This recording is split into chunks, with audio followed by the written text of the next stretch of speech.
আজকের ওয়েদারটা কিন্তু সারাদিন ভীষণ সুন্দর ছিল, রোদ ছিল, অনেক জামা কাপড়ও কাচাকুচি করেছি। তবে দুপুর হতেই হঠাৎ করে দেখো অঝোরে বৃষ্টি নেমে পড়লো।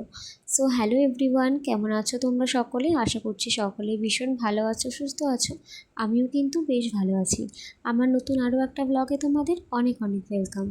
প্রতিদিন তো ব্লগটা আমি স্টার্ট করি সকাল থেকে, সারাদিন কী কী কাজকর্ম করছি সবই তোমাদের সাথে শেয়ার করি। আজকে কিন্তু আমি ব্লগটা শুরু করলাম বিকেলের দিক থেকে। আজকে দুপুরে খেতে না একটু লেট হয়ে গেছে, তাও তখন 3:45 মতন বাজে, খেয়ে উঠেছি। আর তখনই একদম অন্ধকার করে ভীষণ জোরে বৃষ্টি নেমে গিয়েছিল। সেই কারণে বাসনপত্র কিছুই ধোয়া হয়নি। আমার ঘরে কিছু বাসনপত্র ছিল আর কলের পাড়ে কিন্তু কিছু বাসনপত্র ছিল, তো সেগুলোকেই ধুয়ে নিলাম। আর কলপাড়ে যা মশা, মানে সন্ধ্যের টাইমটা আর একদম ভোরবেলার টাইমটা কলপাড়ে থাকাই যায় না, এত মশা। এরপর না ঘরে চলে আসলাম আর দেখলাম পাওয়ার কাট হয়ে গেছে। তো ফোনের ফ্ল্যাশ জ্বালিয়ে এখানে ঘরটাকে ঝাড় দিয়ে নিলাম, কারণ সন্ধে লেগে গেলে তো পর ঘর ঝাড় দিতে নেই। তো ঘর ঝাড় দিলাম। আর দেখো আজকে আকাশটা না খুব সুন্দর লাগছে, মানে বৃষ্টি হয়েছে তো কী হয়েছে, ভীষণ সুন্দর লাগছিলো, চাঁদ উঠেছিল দেখতে। তারপর সোনাকে খাইয়ে দিলাম আর আমি পায়ে একটু সুতোল লাগিয়ে নিচ্ছিলাম, বললাম না প্রচণ্ড মশা কামড়েছে। এরপর দেখো আমি চলে আসলাম আমার মেন কাজ করতে। আমাকে সারাদিনে যে কতবার বিছানা ঠিক করতে হয় তার কোনো হিসেব নেই। আমার ছেলে যে কত বিছানা এলোমেলো করতে পারে, তো ওর ঠাম্মি ওকে নিয়ে গিয়েছিলো, সেই জন্য বিছানাটাকে পরিষ্কার করে নিলাম। আর এই পুতুলটা দেখো আমি খুব শখ করে কিনেছিলাম, তবে আমার ছেলে না এখন নষ্ট করে দিয়েছে। দেখো বলতে বলতে আবার কারেন্ট চলে গিয়েছিল, তো তার মধ্যে কাজগুলো করছিলাম, কারণ কাজ তো করতেই হবে, অনেকগুলো জামা কাপড় জমে গিয়েছিল। আর সারাদিন আমার শুধু বিছানায় গোছানো থাকে, ওই বিছানা ক্লিন করে আসলাম। এখন দেখো এই বিছানাটাকে গুছিয়ে নিচ্ছি। বিছানাটা ক্লিন করা থাকলে না আমার মনে হয় রুমটা খুব ফ্রেশ লাগে আর একটা পজিটিভ ভাইব আসে।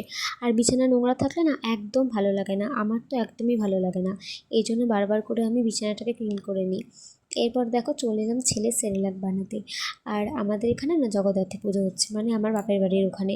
তো ইচ্ছা আছে কালকে যাব, সেই জন্য ওর খাবারগুলোকে বানিয়ে নিলাম। ওখানে মুড়ির গুঁড়ো করে নিয়েছিলাম আর একটু সেরেলাক বানিয়ে নিয়েছিলাম, যেটাও সবসময় খায়।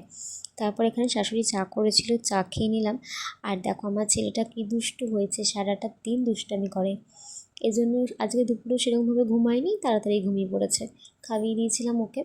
এরপর দেখো আমি একটু ঘরটাকে গুছিয়ে নিচ্ছিলাম, অনেক ফ্লাওয়ার কেনা ছিল, টিয়া পাখি কেনা ছিল, সেগুলোকে একটু লাগাচ্ছিলাম। রুমটা একটু ডেকোরেশন করতে ইচ্ছে করছিল।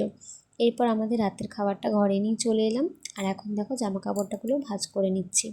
বললাম না যে কাল একটু বাপের বাড়ি যাওয়ার ইচ্ছে আছে, সেই জন্যই কিন্তু জামা কাপড়গুলো আগে থেকে রেডি করে রাখছি। কারণ সকালে ওর পাপার ডিউটি আছে, তো ওর পাপা যখন ডিউটি যাবে তখন ওর পাপার সঙ্গে আমরাও বেরিয়ে যাব। তখন যাতে তাড়াহুড়ো করতে না হয়, সেই জন্য কিন্তু এখনই জামা কাপড়গুলোকে গুছিয়ে রাখছি। ওর খাবারগুলোকেও সব রেডি করে রেখেছি। আর সকালবেলা যেমন কোনো কাজ থাকবে না, এগুলো রেডি থাকলে পরে। এই দেখো ব্যাগটাও রেডি করে নিলাম আমি এখানে। আর সোনা একটু নড়াচড়া করছিল, ওকে বোধহয় মশা কামড়াচ্ছিল, আমার তো একটু খেয়াল ছিল না মশারি টাঙাতে লাগবে। তো এখানে মশারিটা টাঙিয়ে নিচ্ছিলাম। আমি কিন্তু আমার বেবি হওয়ার আগে আমি কখনো মশারি টাঙিয়ে ঘুমোতাম না, আমার একদম ভালো লাগতো না।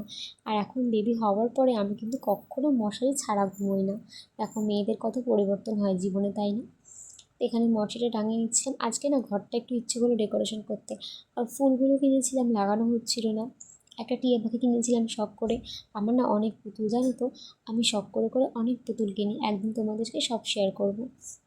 তো আজকের ভিডিওটা এইটুকুই। ভিডিওটা কেমন লাগলো অবশ্যই কমেন্ট করে জানিও। দেখা হবে নতুন একটা ভিডিওতে। ভালো থেকো সবাই, টাটা।